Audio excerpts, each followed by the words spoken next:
The obsidian vault had squatted in the lower decks of Station Epsilon 9 for approximately 847 standard years, which was precisely 847 years longer than anyone wanted it there. It occupied prime real estate dock level 7, section C, right where a perfectly good noodle bar could have been generating revenue. Instead, it sat there like a cosmic middle finger to progress, a 3-meter cube of black material that absorbed scanning beams, laser drills, and the hopes and dreams of 12 different species' best engineers.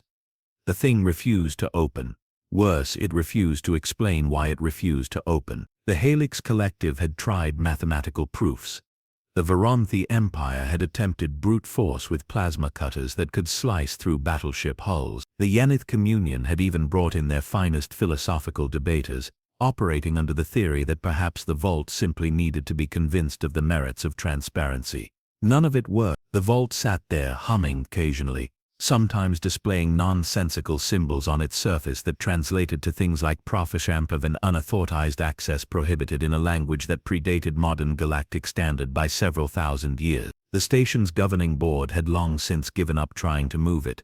You cannot relocate something when you don't understand what it's made of, and you definitely cannot relocate something when every scanning device within 10 meters suddenly develops amnesia about what matter actually is. So they built around it, slapped some warning signs on the perimeter, and pretended it was a decorative installation piece. Very avant-garde, very mysterious. 847 years of mystery, speculation, and academic papers with increasingly unhinged titles. Then came the human. She was not impressive by most galactic standards. Humans rarely were, though they had a disturbing talent for showing up in places they absolutely should not have been able to reach. This particular specimen wore a jacket with more patches than original fabric, carried a toolkit that looked like it had survived several small wars, and possessed the sort of perpetual scowl that suggested the universe owed her money and was late with payment. She had arrived on Epsilon 9 3 weeks prior with a ship held together by what witnesses described as willpower and spite, looking to harvest salvage from the station's less maintained sections. The station authority had waved her through with barely a glance. Humans were common enough these days, scrappy, adaptable, willing to do the jobs that required crawling through ventilation systems or negotiating with malfunctioning AI. They were the galactic equivalent of that friend who owns a truck and knows how to use a socket wrench. Nobody paid her much attention as she worked her way through the lower decks, pulling copper wiring and intact circuit boards from walls that hadn't seen maintenance since the Veronthi-Yenith trade wars. She was just another junker, another human doing human things, probably humming some discordant Earth music while elbow-deep in someone else's infrastructure. She came around the corner into Section C with a bag of scavenged parts and a desperate need for a bathroom. The vault stood between her and the facilities, which was typical of her luck lately. The human stopped, squinted at the black cube, then checked her handheld scanner. According to the device, there was nothing in front of her except empty space, which was clearly a lie unless she had suddenly developed the ability to hallucinate geometric shapes. She smacked the scanner twice.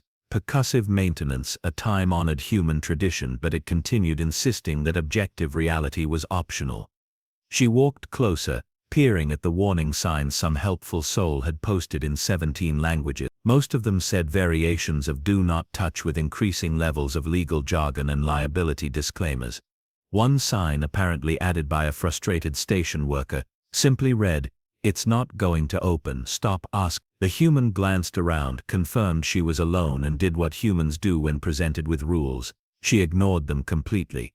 She reached out to touch the surface, mostly to confirm it was actually there and not some elaborate hologram designed to make her look stupid. Her hand moved forward, fingers extended, and the cheap aluminum ring on her index finger, purchased from a station vending machine for the equivalent of 2 credits because it looked shiny, made contact with the black material.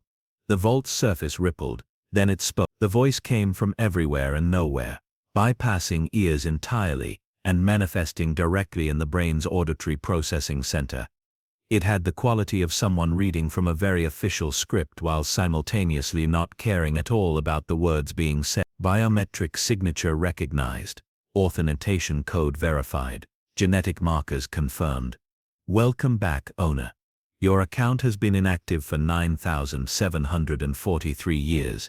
You have accumulated late fees, access granted. The human had approximately half a second to process this information before the vault unfolded like a mechanical flower, panels retracting with the whisper-quiet precision of technology that was significantly more advanced than it had any right to be. Light spilled out, not harsh but somehow apologetic, as if the vault understood it was about to ruin everyone's day and felt moderately bad about it.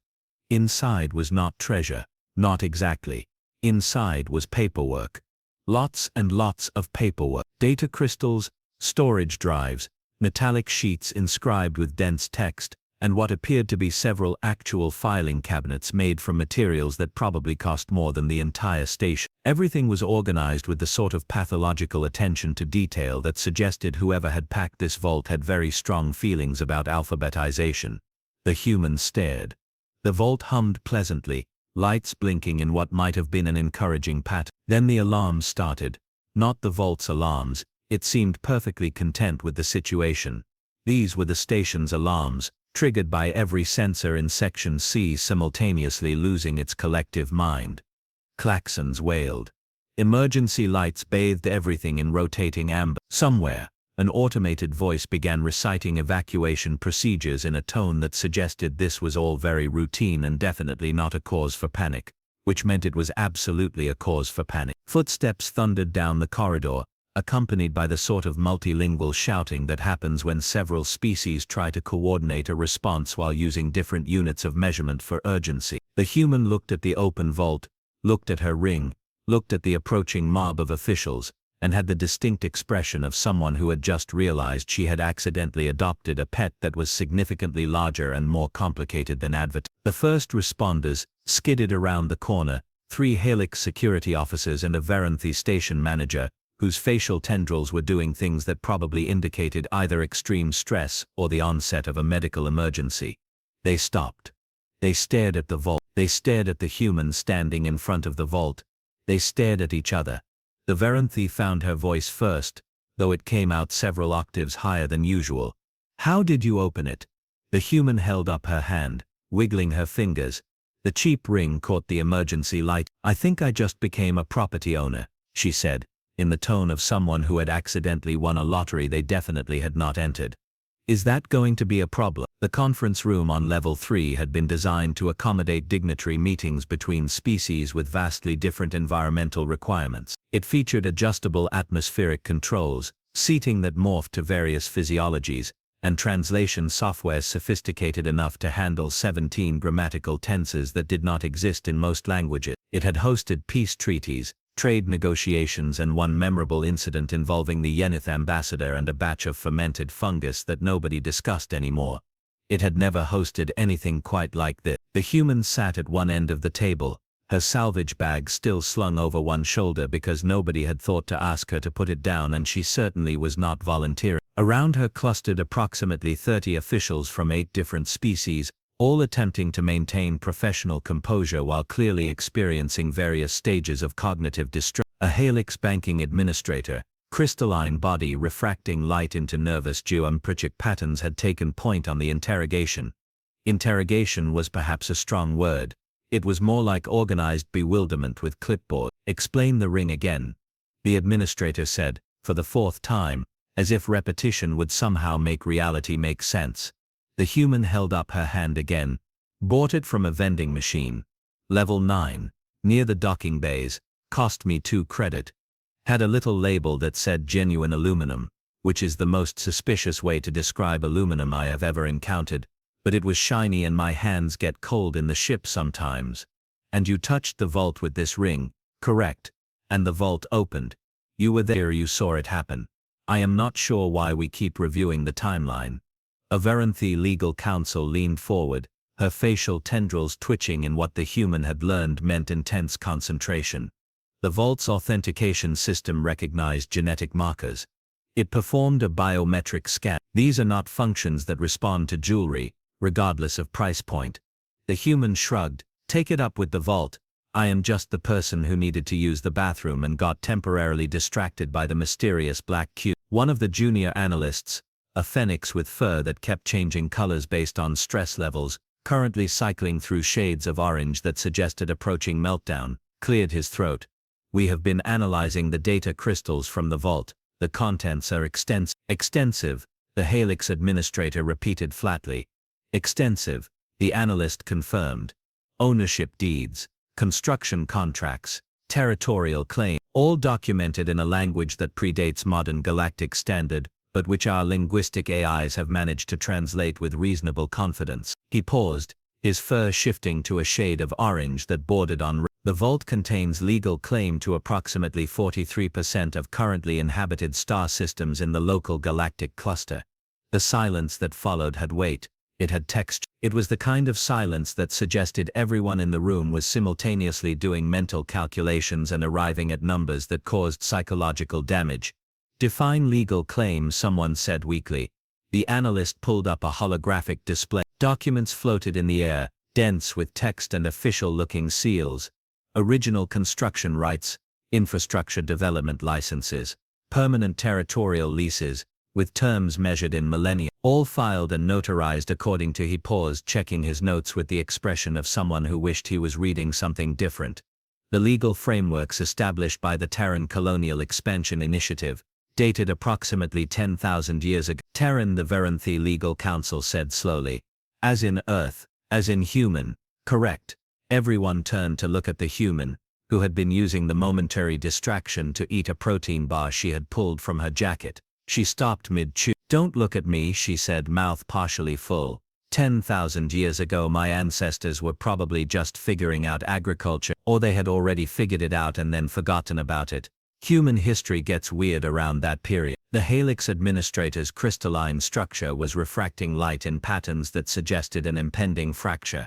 You are saying that humans were conducting colonial expansion 10,000 years before you invented agriculture. I am saying I fix broken things on space stations for money, and this is extremely outside my area of expertise. The analyst pulled up another document, this one displaying what appeared to be a corporate logo, a stylized planet, with geometric rings, accompanied by text that read, Apex Construction LLC, Building the Future to. The design had that particular aesthetic that suggested graphic designers had not yet been invented when it was created. According to these records, the analyst continued, his voice taking on the quality of someone narrating their own descent into madness. A human corporation called Apex Construction received contracts to build infrastructure throughout this region of space. Stations, orbital platform, jump gate networks. They completed the work, filed the proper documentation claiming ownership rights, as per their contracts, and then he paused, checking multiple data sources, as if hoping one of them would say something different. They apparently went bankrupt and abandoned everything. Bankrupt, someone repeated. The financial records are quite detailed. There was an incident involving mismanaged pension funds and a lawsuit from the employees' union. The company dissolved. The assets were liquidated, except nobody thought to liquidate the assets that were several thousand light-years away in territories that had not yet been colonized by anyone else. The human finished her protein bar. So you are telling me that the entire galactic infrastructure in this region was built by a construction company that went out of business because of accounting errors? That is exactly what I am telling you, and the analyst pulled up another display, this one showing a three-dimensional scan of the ring. It looked cheap because it was cheap, but the scan revealed something else. Microscopic circuitry embedded in the metal, data storage measured in formats that made modern technology look like cave paintings. It is an employee authentication device, what your species would have called an ID. The vending machine you purchased it from has been dispensing forgotten human artifacts for approximately 3,000 years. We found 17 similar items in the machine's inventory. The human looked at her ring with new appreciation. I should buy lottery ticket. The Veranthi Legal Council had been reviewing documents on her personal display, her tendrils moving in increasingly agitated patterns. The ownership claims are legally sound. Absurd, but the contracts were filed with the predecessor authority, which means they predate and supersede current galactic law.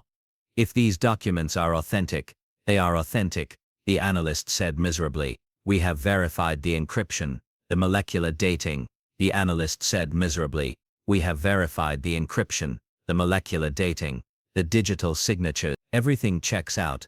Then legally, as the authenticated representative of Apex Construction's ownership structures, this human has legitimate claim to. She paused, doing calculations that clearly caused her physical pain.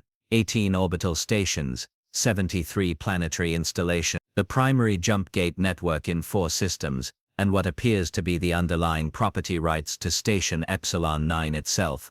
The station manager, who had been silent until now, made a sound like air escaping from a pressurized container. My station. Technically her station, the legal counsel corrected. We have been paying docking fees to ourselves for 8 centuries. The human raised her hand like a student with a question. To be clear, I did not ask for any of this. I just wanted some spare parts and maybe a sandwich. You touched the vault, because I thought it was a wall, a very shiny non-regulation wall, but a wall nonetheless. Another official, a Grand Trade Minister, whose gill flaps were flapping with unusual rapidity, leaned forward with the expression of someone about to make everything worse. There is another complication. If human artifacts have been circulating through secondary markets for millennia, there may be other authentication devices in circulation, other humans with access to other vaults. The room processed this information with the collective enthusiasm of people realizing the disaster had a sequel. How many other vaults? Someone asked. The analyst checked his data. His fur turned a shade of orange that suggested it was considering detaching itself from his body and seeking employment elsewhere. Based on the corporate structure documented in these files, Apex Construction operated in 47 sectors. Standard corporate policy would have established secure storage in each operational region. 47 vaults, minimum. The human stood up, slinging her bag back over her shoulder properly. I am going to go ahead and suggest that you start checking vending machines. Also, I am raising my docking fees. The Emergency Galactic Council convened exactly 4 hours later, which was record time for an organization that typically needed 3 weeks to agree on lunch orders. The virtual chamber materialized representatives from 42 member species, each appearing as holographic projections, scaled to equivalent sizes to avoid the unfortunate incident from last session when the Bronthi delegate had accidentally stepped on a Pixith ambassador. The human had not been invited to attend. She was, however, required to attend, which was a different thing entirely. She sat in a designated observer chair that had been hastily labeled "definitely not the defendant" in multiple languages, which did not inspire confidence about the legal nuances of her situation. The council speaker, a Vethian whose career had presumably not prepared him for explaining that the galaxy's infrastructure was legally owned by a bankrupt construction company, activated his translation matrix and began with a sort of deep breath that suggested he had been drinking before this meeting and regretted that he had not drunk more. We are gathered to address the situation regarding. He checked his notes. Apex Construction LLC and its unexpected legal representative. The human gave a small wave. Nobody waved back. A Drenith Commerce Minister materialized more fully in the projection field, his scales displaying colors that indicated formal outrage. This is preposterous. We cannot simply accept that millennia of established territorial claims are suddenly invalid because of paperwork from a defunct corporation. The paperwork predates your territorial claims by 6,000 years, the Veranthi Legal Counsel noted from her position in the advisory section. Legally speaking, your claims are the ones that are invalid. The Drenith scales shifted to colors that suggested he was considering violence, but was restrained by the inconvenience of being a hologram. We have occupied those systems for generations. We have built cities, established governments, created entire civilizations. On leased property, the human interjected. With expired leases, technically, I have been reading the files. You were supposed to renew every 500 years. You have not renewed in approximately 9,000 years. The late fees are remarkable.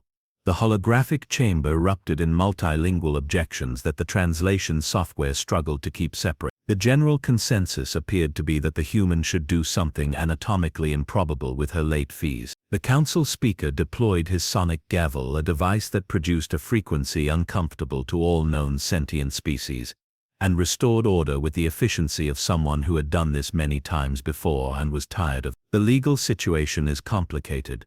The legal situation is simple, interrupted a Yenith corporate representative, whose translator gave her voice the quality of crystals being rhythmically struck. She has documents. We have documents beat occupation only if someone is willing to enforce the documents. Is she planning to enforce them? Everyone turned to look at the human, who had been investigating the contents of her salvage bag and pulled out what appeared to be a partially melted circuit board. She looked up, noticed the attention and set down the circuit board. Am I planning to evict 42 species from their home systems and demand back payment on 10,000 years of property rights? No, that sounds like paperwork, and I hate paperwork. The relief in the chamber was palpable, like a pressure seal releasing. However, the human continued, and the relief evaporated. I am also not interested in pretending this situation does not exist. You have been operating galactic civilization on infrastructure that humanity apparently built and then forgot about.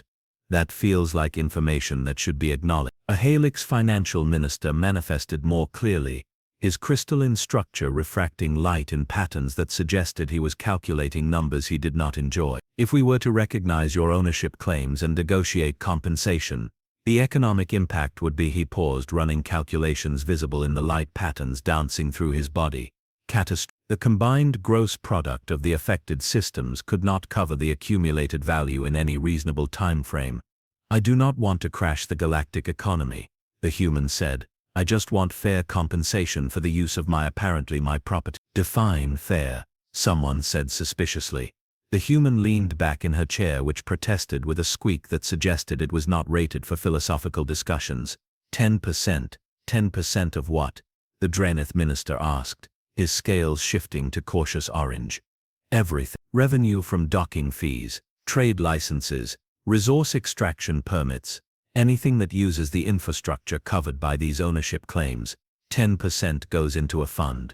Not to me specifically, she added, watching several representatives perk up at this. To humanity. We apparently built half your civilization, and then wandered off to forget we had agriculture. Seems like we are owed something for that. The Yenith corporate representative's crystalline voice took on an edge. 10% of galactic commercial activity is not a small request. Neither is building an interstellar infrastructure network. You have been getting it for free for 10,000 years. I am offering you a discount. A Phoenix trade official whose fur had been cycling through stress colors manifested more prominently. And if we simply deny the validity of these claims, the human shrugged. Then I guess I start selling the deeds to individual systems. I am sure there are corporations, criminal organizations, and rogue states that would love to have legal claim to contested territory. Should make for an interesting legal environment. The silence that followed suggested everyone was simultaneously imagining this scenario, and discovering it gave them stress-related health symptoms. The council speaker cleared his throat. That would destabilize the entire region. Yes, the human agreed pleasantly. It would. Which is why I am offering the reasonable alternative of just paying reasonable rent on the infrastructure you are already using. The holographic chamber abrupted again, this time in frantic cross-conversations between species representatives. The human watched with interest as deals were proposed, rejected, modified and re-proposed at speeds that suggested galactic commerce was significantly more efficient when everyone was panicking. A priority message notification appeared in the chamber's communication feed. Then another, then 17 more in rapid succession. The council speaker opened one, read it, closed his eyes for a moment in what might have been prayer, and opened them again. We are receiving reports from multiple systems. Other vaults have been located. Other humans have authenticated. The Varanthi Legal Council pulled up the incoming data, her tendrils moving in patterns that suggested she was reconsidering her career choices. 6 confirmed authentications in the past 2 hours. 3 from humans who purchased items at Mark, 2 from family heirlooms that turned out to be corporate assets, 1 from someone who found what they thought was a decorative paperweight. How many more vaults? Someone asked weakly. We are still compiling data, but preliminary surveys suggest. She paused, checking numbers. At least 30 additional sites matching the vault's energy signature. The human pulled out her personal comm device, checked something and held it up to show the screen. Also, someone has already started a human social network group called I Accidentally Own a Planet. It has 40,000 members, and they are sharing photos of random objects they think might be authentication devices. This situation is going to get significantly weirder before it gets better. A Gren environmental minister whose gill flaps were operating at maximum agitation leaned forward. This is absurd. We cannot restructure galactic civilization. Because some humans bought shiny objects from vending machines. You are right. The human agreed. It is almost as absurd as building your entire civilization on abandoned construction equipment and never wondering who built it or where they went. She stood up, slinging her salvage bag back over her shoulder. I am going back to my ship. You have my calm frequency. When you decide to take the reasonable option of negotiating a settlement instead of the unreasonable option of ignoring legally binding contracts from a civilization that apparently knew how to build things that last, let me know. She walked toward the exit, then paused and turned back. Also, I am waiving docking fees for my ship. Retroactively, I figure I have earned it. The holographic chamber watched her leave, then erupted in arguments that the translation software gave up trying to separate and simply labeled as general discord. The negotiations took 6 weeks, which was impressive considering that establishing the previous set of galactic trade agreements had required 11 years and resulted in 3 minor wars. Desperation, it turned out, was an excellent motivator for bureaucratic efficiency. The humans spent most of those 6 weeks doing exactly what she had been doing before, accidentally becoming the galaxy's most inconvenient property owner, pulling salvage from forgotten corners of various stations and selling it to people who needed spare parts more than they needed questions answered about where those parts came from. She ignored approximately 4,000 meeting requests, 700 interview proposals, and 1 marriage offer from a Yenith noble who apparently found property rights extremely attractive. She did, however, attend the final negotiation session, mostly because they had agreed to hold it on Station Epsilon 9 and she was already there anyway. The conference room was significantly more crowded this time. Every major species had sent representatives. Several minor species had sent representatives just to watch. There were so many legal councils present that they had been forced to implement a queuing system for objections. The Varanthi legal councils, who had somehow become the primary coordinator for this disaster through a combination of competence and the fact that everyone else kept finding urgent reasons to be elsewhere, presented the final agreement on a holographic display that probably cost more than a small spacecraft. The treaty establishes the Terran Infrastructure Recognition Fund, she began, her tendrils moving in patterns that suggested exhaustion had become her default state. All systems utilizing infrastructure constructed by Apex Construction LLC, or its subsidiary operations, will contribute 0.7% of gross commercial revenue to the fund annually. 0.7, the human interrupted. I said 10, you said 10, we said 0, we negotiate. Welcome to Galactic Politics. The legal council pulled up another section of the agreement. In exchange, all authenticated human representatives with valid ownership claims agree to recognize current territorial governments and waive rights to property seizure, eviction or direct management of claimed assets. The human leaned back in her chair. So we acknowledge you are using our stuff, you acknowledge you should probably pay for using our stuff, and everyone agrees to pretend this is normal and not a complete accident of history, essentially. And the 0.7% goes. A Helix financial administrator manifested in the display, his crystalline structure now refracting light in patterns that suggested he had made peace with the insanity of his existence. The fund will be administered by a joint council with human representatives. Proceeds will be allocated toward human development initiatives, infrastructure investments in Earth and its colonies, and a rather substantial retroactive payment to cover the first 1,000 years of usage.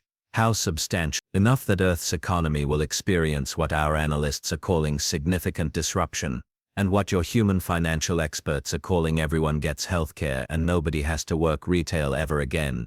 The human considered this. That seems fair. We also located the employee pension fund from Apex Construction. The administrator continued.